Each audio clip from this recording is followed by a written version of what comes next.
साध संगत जी, प्रेम से कहना धन निरंकार जी। एक नई साखी के साथ स्वागत है आप सभी का आपके ही अपने चैनल पर। आज की साखी का विषय है नास्तिक बना आस्तिक। चलिए सुनते हैं आज की ये साखी। साध संगत जी, पुरानी बात है। एक छोटा सा गांव था। गांव में एक वृद्ध साधु थे जो गांव से थोड़ी सी दूरी पर स्थित श्री कृष्ण मंदिर में कन्हैया की पूजा अर्चना करते और प्रतिदिन सायंकाल नियम पूर्वक अपनी झोपड़ी से निकलकर मंदिर जाते और भगवान के सामने दीपक जलाते। अब उसी गांव में एक नास्तिक व्यक्ति भी रहता था। उसने भी प्रतिदिन का नियम बना रखा था दीपक बुझाने का।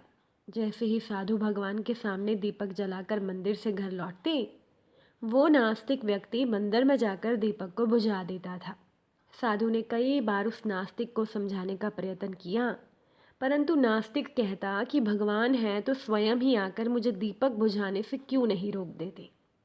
साधु कहते, बड़ा नास्तिक है तू। अब ये क्रम कई महीनों कई वर्षों से चल रहा था। अब एक दिन की बात है कि मौसम कुछ ज़्यादा ही खराब था। आंधी तूफान के साथ मूसलाधार बारिश भी हो रही थी। बारिश कम होने का नाम नहीं ले रही थी।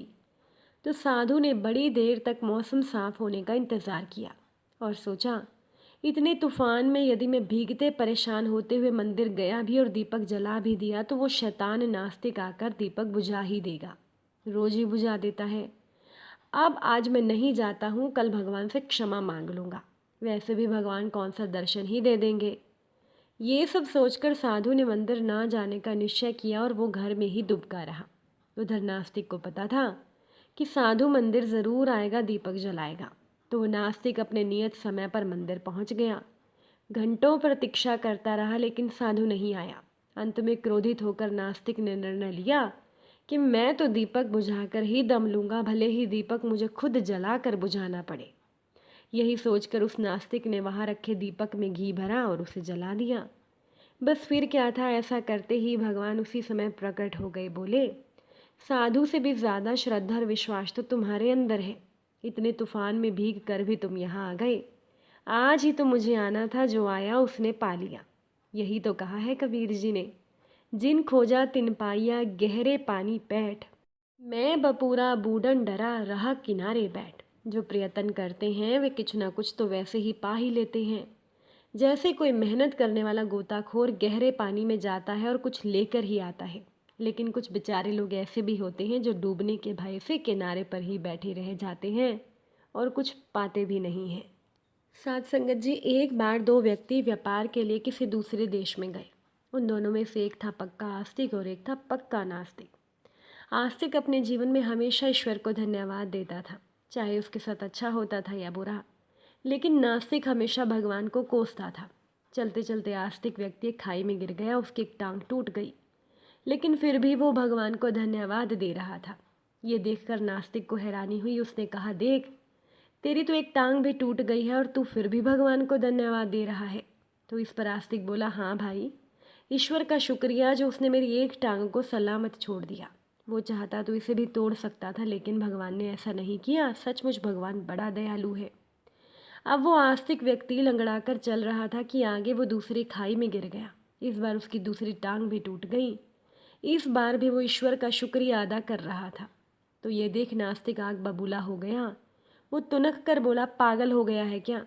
तेरी दोनों टांगें टूट गई हैं और तू है कि ऐसे निर्दय ईश्वर का शुक्रिया अदा कर रहा है। तब इस पर आस्तिक बोला, हाँ भाई, ईश्वर चाहता तो मेरे हाथ भी तोड़ सकता था, लेकिन उसने ऐसा नहीं किया। इसीलिए ईश्वर बड़ा दयालु है। वह बड़े प्रेम से मुझे मेरे पुराने पापों का दंड दे रहा है। तुम इतनी मदद करो कि दो लाठियों की व्यवस्था कर दो ताकि बैसाखी बनाकर मैं चल सकूं। तो नास्तिक मित्र ने दो लाठियों की व्यवस्था कर दी। थोड़े आगे चलकर वह औंधे मुँह गया। उसके दोनों हाथ टूट चुके थे। इस बार भी वो पड़े पड़े ईश्वर को धन्यवाद दे रहा था। तो ये देखकर नास्तिक मित्र गुस्से में लाल होकर बोला, कैसे आदमी हो तुम? अब तुम चल भी नहीं सकते और ईश्वर का धन्यवाद दे रहे हो। इस पर आस्तिक व्यक्ति बोला, भाई, ईश्वर ने मुझे अभी भी जिंदा रखा है, इतना ही बहुत है। ये सुनकर नास्तिक झुंझलाकर बोला, ठीक है, अब मैं तुम्हारी कोई मदद नहीं करने वाला, मांग लेना अपने भगवान से मदद।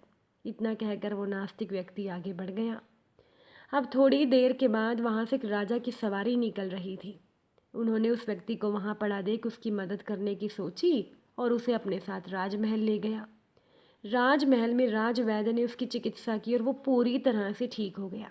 राजा ने उस व्यक्ति को अपने यहाँ नौकरी पर रख लिया।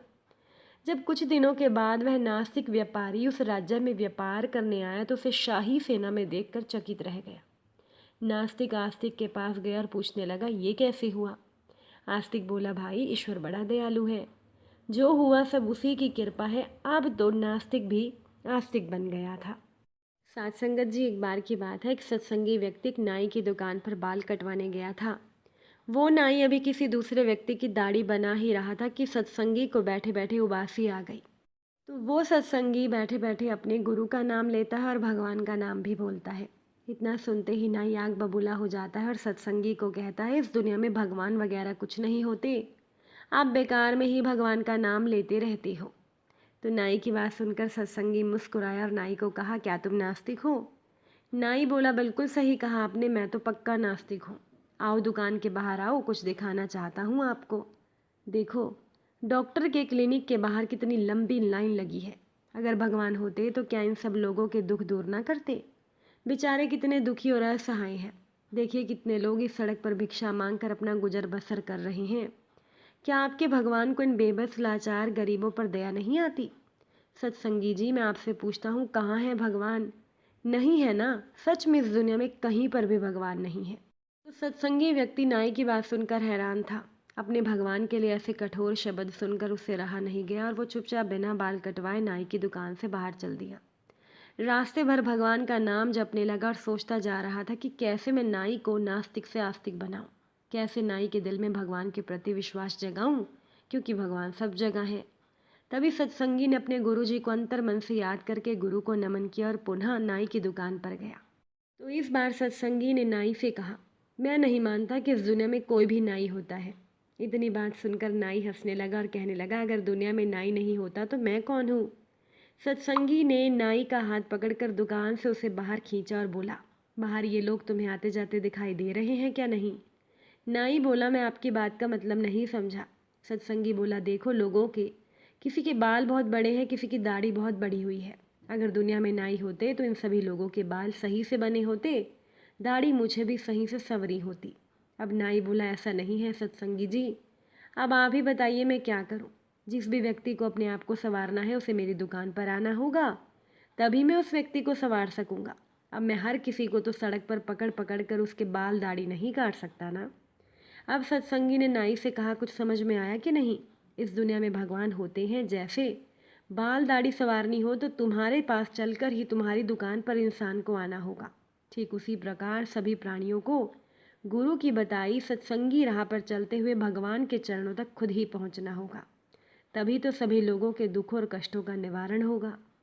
अगर आज की ये साखी आप सभी को अच्छी लगी हो, वीडियो को लाइक शेयर ज़रूर कर दीजिएगा। आप सभी से फिर मुलाकात होगी नई साखी और नए विचारों के साथ। साथ संगत जी, प्यार से कहना, धन निरंकार।